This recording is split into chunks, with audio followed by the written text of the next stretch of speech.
O.G. Rose, and today we're going to be talking about a paper called Probable Cause, Adam Smith in Splitting Invisible Hands in an Age of AI and Spreading Hickey-Moryism. And the paper is going to really focus to start on a theory of moral sentiments by Adam Smith. And basically, the paper asks this question, if your friend's mother died, do you think we would feel the same amount of sadness as would our friend? And there's almost something kind of problematic about even asking that question. It's like, of course you don't. Like, you don't have the same attachment, you don't have the same involvement. It simply almost seems obscene to suggest that you will feel the same amount of loss as your friend. Likewise, if a friend of yours was getting married, do you think you'd feel the same emotion as would your friend? Well, no. Certainly you can get better at empathy and maybe you get better at imagining subjective experiences, but unless you're that person, you just are not going to be able to feel the same way.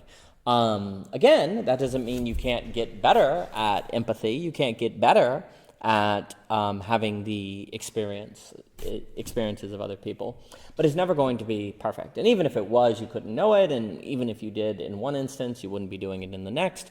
Therefore, there is always an emotional split between what we are experiencing and what other people are experiencing. Now, there's a paper in The Map is Indestructible that's going to argue that on critical thinking is basically empathy, and it's an impossible ideal that we really need to strive toward. And if we don't get better at stepping into other people's worlds, however imperfectly we might do it, however much that might prove to be a girdle point, as the book talks about, it's extremely necessary if we are to move beyond our internally consistent systems, or at least do the work of trying, which alone can be the basis of a new universal singularity, to allude to as Cadell would put it.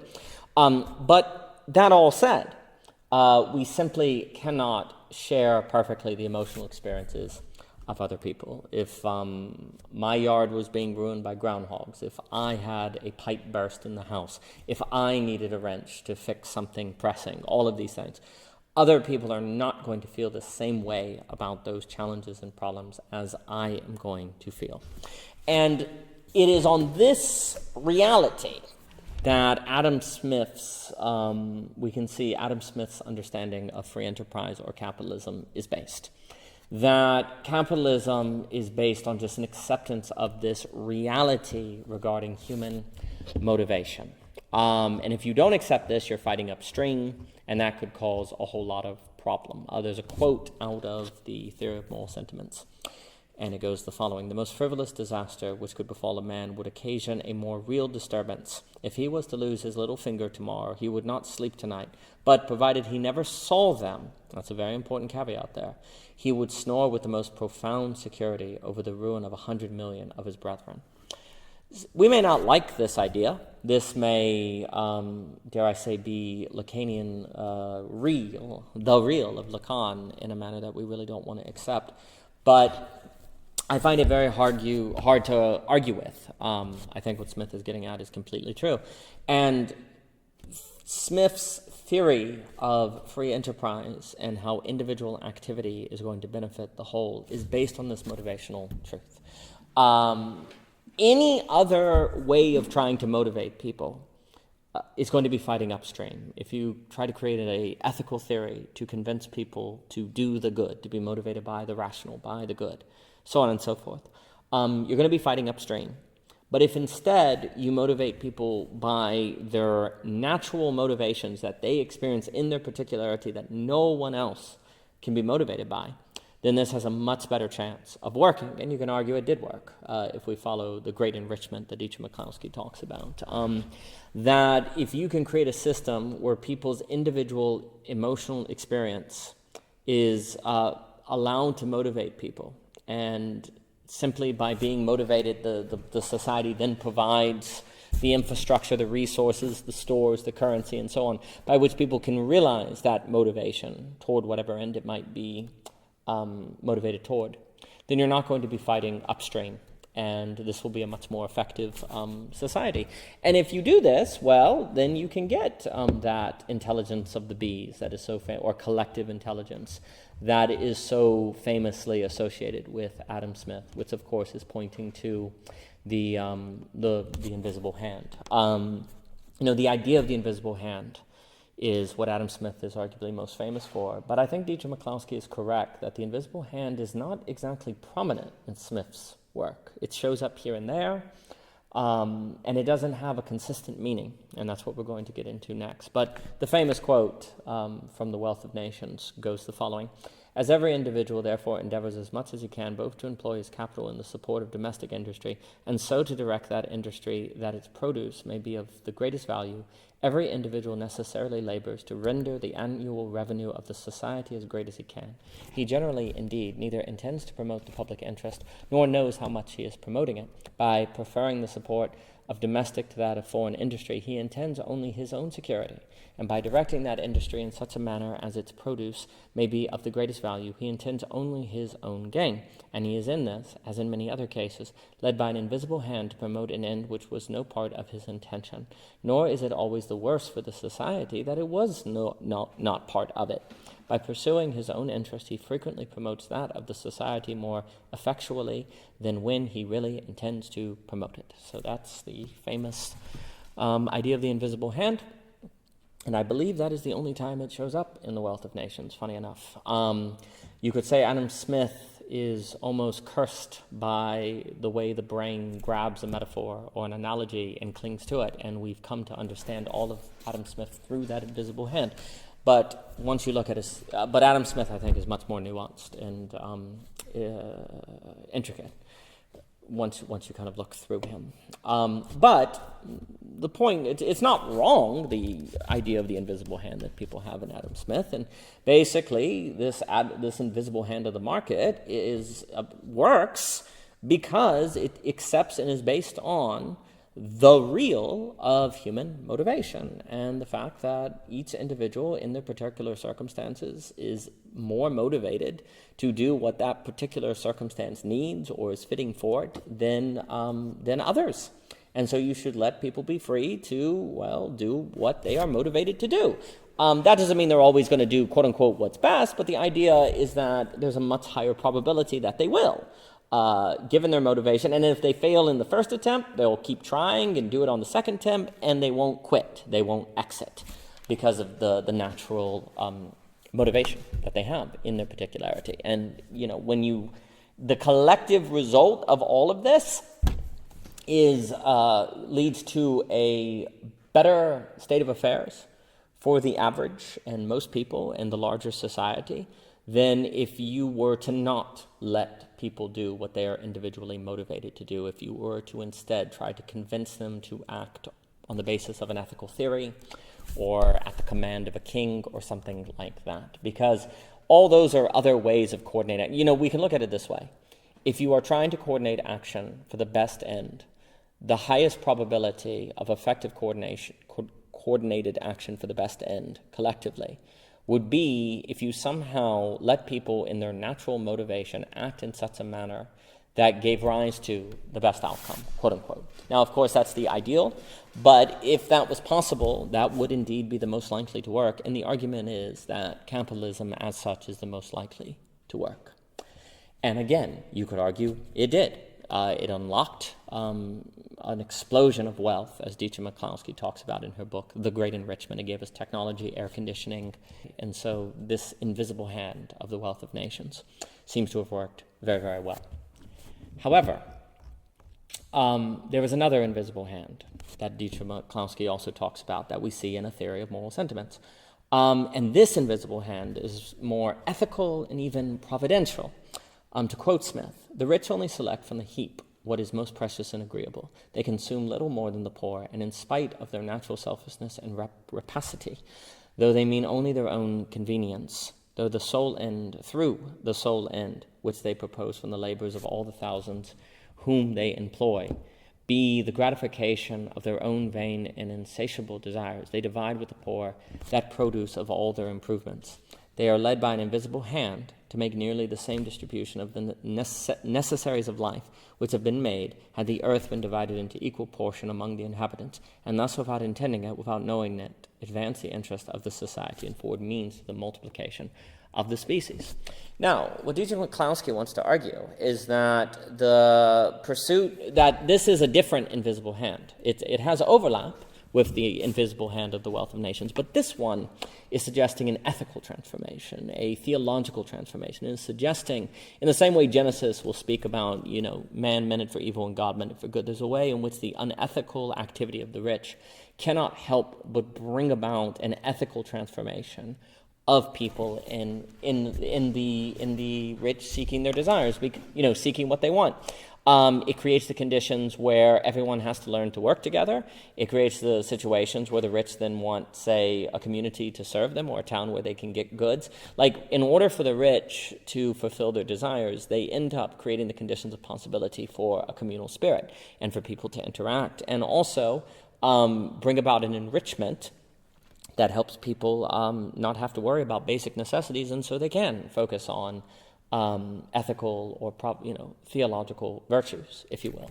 So the idea is that there is an invisible hand, there is a ethical improvement that also organically emerges through capitalism. So we can put it this way, is that capitalism not only makes us wealthy, better off. I believe George Will maybe said this, it not only makes us better off, it makes us better as people.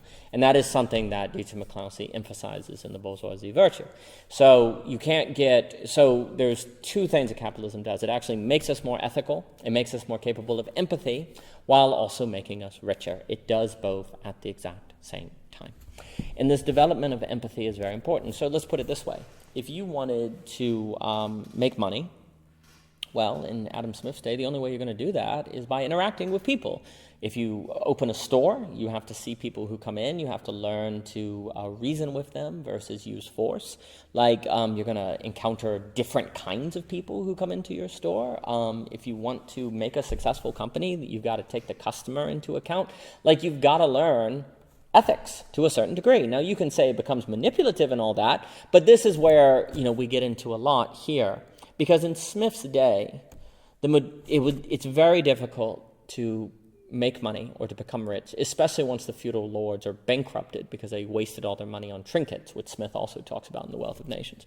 Then if you're going to make wealth, you're going to have to interact with people and encounter the face of the other, as Levinas talks about. And that itself will naturally create empathy. And so if you do exploit other people, you're going to go home at night and know it and feel it, and that's going to be difficult on you, and that will organically make you less likely to be immoral than to be immoral. So the very way of making money in a collective manner simultaneously increases empathy in the ethical life. I like how Econ put it in our conversation, that for Adam Smith, self-interest is altruism. Self-interest and altruism become two sides of the same coin, and I do think that's what Smith is envisioning. However, there are parts in The Wealth of Nations where Smith seems kind of dismal about capitalism, where he sees the assembly line, where he sees these kind of manufacturing, these kind of mass production forms of capital, and he seems kind of dismal about it. Well, that would make sense if one of the reasons Smith championed capitalism is because he thought it simultaneously increased empathy and the ethical spirit of human beings. But these forms of capitalism, or these ways of making money, not so much. You become a cog in a machine, you become alienated.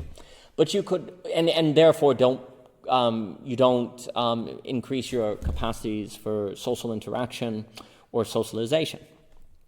But you could almost say in Smith this is an exception to the rule, that most of the time capitalism is going to increase your capacities for the social. Well, you could argue that the exception has now become the rule, and perhaps Marx is writing from a realization that the exception becomes the rule. And that changes a lot. And this is where we start to talk about the hikikomori in Japan, which you can also associate with the incel, the autistic subject that Dr. Leon Brenner discusses. Because what we're seeing today is a capitalism that's able to split apart the two invisible hands that for Adam Smith had to go together. And this is a very big deal. And it should also be noted, there's more to say on the invisible hand. If you look at the history of astronomy, the notion of the invisible hand, that might be, and I think it was unpublished in Smith's day, that essay might be the best insight into what the invisible hand is. And there's a way in which it almost seems to be the forms of Plato, Socrates. The invisible, forms are invisible hands. And that's interesting for me, in my opinion, because if Smith kind of comes to an understanding of the forms following the history of astronomy, and that essay is very rich, I think. Well, I think it's in the latter half of Book 7 of the Republic, where the understanding of the forms seems to be like the orbits of planets, and so there's some overlap there that I find very interesting. But the point is this. Capitalism, thanks to the invisible hand of the market, has generated technologies by which human beings no longer need one another. I really like how King Laugh put it. We don't need one another. We have technologies. I don't need to interact with other people to get food. I can go to the store, use the self-checkout line, and never talk to anyone. I can order food and it can be brought to my house. Not so long ago, that's hard to imagine that you could literally get food without any interaction at all. And more, you're simply in a world where we don't have to interact, where interacting with others is chosen. You could literally never leave your apartment, and that's what we're seeing in Japan. And therefore, it is possible for the collective action of the market to not generate social intelligibility or to generate a society. Technology has created the conditions where the invisible hands are split. And you could say that's the truth of capitalism, that the technological essence, as Heidegger might say, alluding to Nick Land and Downs' work, that's the truth of capitalism. But that is certainly distinct from Smith's understanding of the invisible hand. I think Smith would despair. So what ends up happening is now capitalism, in splitting the two hands, is able to create a kind of subjectivity that is able to have wealth available to it, food, clothing, entertainment, all these different things, without social interaction. And I think what we're also seeing is that the ability to socialize is a muscle that if you don't use, you lose. And as you lose it, it will be increasingly difficult to regain it, to go back into the gym of society and train your nervous system to handle interaction or taking a phone call versus a text. I mean, we see in the youth this incredible anxiety that is increasingly developing in social environments. Adam Smith likely could not have envisioned a capitalism that did not make us better in socializing. Now, again, you can say, well, capitalism is fake, you have roles, you're artificial, and Adam Smith would say, sure, you would have these roles as the florist talking to customers. But that was a gradual way, a kind of unveiling, as I'll talk about with Beatrice. That was a way to gradually meet people where you were intelligible to them as a florist before they knew you, that a relationship could get started. What happens now is people don't even meet each other. They don't even start. So roles, you could even say hobbies and all these different things, provided a starting point for interaction. And sure, if you stay in the role, if you never go deeper, that could be a problem. But the fact that capitalism gave people roles was not inherently bad. It actually could be enough shielding, enough hiding of people to give them the space to begin meeting and interacting. But that assumes that the role that people have is brought into a condition of the face in the Levinas sense, of the production of empathy. If that's not happening anymore, then people's roles are probably alienating. And that's where Marx's alienation starts coming out, right? The loss of empathy, of that feeling of social intelligibility, of involvement with other people, correlates with a certain alienation. And you're also doing work that doesn't lead to human contact. So the splitting of the two hands certainly leads to alienation, and this is where we could talk about Marx. So to bring the threads together, you have this reality that humans cannot be motivated for the particular and toward the particular circumstances that people are motivated toward, like can the people in those situations. If my mother dies, I will feel a loss, or I'll feel an emotion that my friend will not feel or can't feel. It's just a biological reality, you can say, a neurological, biological reality. And so I'm, in a way, individuated in my motivation and circumstances out the gate. I am individuated in my motivation. Because this is the case, there's already, in a sense, the board's already set toward individuation for being an individual in a way that is not understood by the other, or that can't be fully understood by the other, emotionally, intellectually, etc., so forth. We simply are set up by ourselves in our motivation and emotion to not, quote-unquote, get other people like we get ourselves. Capitalism channels this reality, you could say, or directs this reality toward a collective good or collective increase of wealth or a collective outcome that led to the Great Enrichment. But because in Adam Smith's day, that channeling necessarily required socialization, then the individuated motivation of human beings did not lead to atomization, we could say. We could say that we weren't atomized. But with the loss of socialization, you get trouble. So you have an issue where individual motivation is individuated.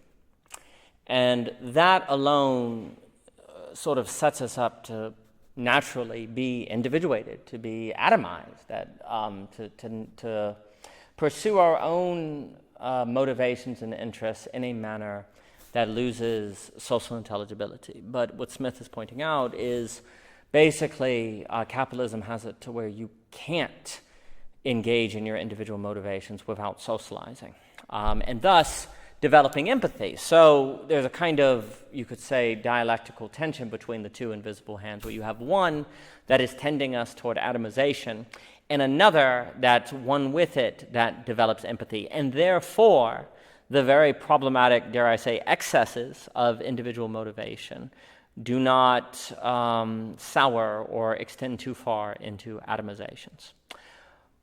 But with technology being developed by the market invisible hand that allows us to realize our motivations without socially interacting via the internet, DoorDash, whatever, you do not have the excesses of individuation checked and balanced, and therefore it can extend into motivation. So the separation of the invisible hands removes it's where you're using, so this is the problem. Capitalism works by channeling individual motivation and letting people be individually motivated, which is the most powerful form of motivation. If you are going to use that motivation, you have to be very sure it is not allowed to become atomization. And what Adam Smith observed is that capitalism didn't make that mistake, because the only way to engage in your individual motivation and to realize its ends was to socially interact with other people. Today, that is no longer the case. So we created a system that taps and uses individual motivation that no longer avoids atomization. And so atomization is increasing rapidly, and global hickoryism is spreading rapidly. This is the problem we have now. And you could argue ethical theories wouldn't have made that mistake, because ethical theories, they didn't tap into individual motivation so much. They said, you must interact with others. You must do things even if you're not individually motivated to do it. So they may not have been so likely to extend or to end up in atomization. But individual motivation is so able to atomize, and that's the problem we have now. Now that the two invisible hands have been split, individual motivation is able to atomize, and that's the problem we have now. Bring the paper to the close. We have a problem, because the problem is this. I think Adam Smith very powerfully makes the case that the only hope you have of wealth creation, of a successful society, is going to look like one that takes seriously people's natural human motivation as outlined in a theory of moral sentiments. Well, our system now that does that best, which you could argue is capitalism, has now split the two invisible hands. And therefore, the best system for resource allocation, we can get into Friedrich Hayek here, et cetera, so forth, now also removes the conditions of generating social intelligence, the ability to handle anxiety, capacity for otherness. And under those conditions, we seem to see a spreading global hickomoryism. And that would, if that spreads, the likelihood of human beings tapping into hyperhumanism, the fullness that is capable from human networks, et cetera, so forth, is likely not going to be realized. Technology will prove manipulative versus convivial, as Ivan Illich would say, and the AI singularity that Nick Land warns about is likely to come about. If we don't want that, if we want to favor subjectivity versus that techno-capitalism and the techno-Lovecraftian being that Cthulhu, as Mikey Downs put it, then we're going to have to overcome hickomoryism. But here's the weird thing. Why? There's something about hickomoryism, never leaving the apartment, that's kind of rational. If you don't have to leave your apartment, if you don't have to interact with other people, why would you do it? People are difficult. People are short-tempered. People are manipulative. Why do it if you're happy? Isn't there a classical idea of enlightenment where you can isolate from the society and be content? Isn't that something like the Buddha almost? So here's an issue. I would argue that we're not providing reason to leave the apartment and to not be hikikomori and to give the human a shot. And I would actually argue this is tied to the issue of beauty, as Thomas Jockin talks about. Like, if we're just trying to find a good reason to not be hikikomori, we can't provide it. You could provide something good, but it's equally as good as not leaving the apartment. And if people are hurt when they go out, and here's the problem: if they lose the muscle for socialization, then the likelihood they get hurt when they go out is high, and then they'll be like, "See, I knew it. I should have never left," and then they'll go back and never go out again, and then the community will die. Nothing like a commons will manifest, as Michelle Bowens teaches on, and then people will be entrapped. Hell is locked from the inside, as Lewis says. So, are we doing the work to provide a reason for people not to give in to hikimoryism, which is now possible and arguably made rational by the splitting of the invisible hands of Adam Smith? I think to do that, we will need to be beautiful, because beauty attracts, and it can attract people out of their apartments. And beauty is, this is why ultimately the fate of beauty is the fate of us. But this opens up the topic of the beautiful, which gets into the Geopedia and a lot of what Belonging Again will talk about. But for now, and for more by O.G. Rose, please visit ogrose.com, Twitter, Anchor, Instagram, so on and so forth. Thank you so much for your time.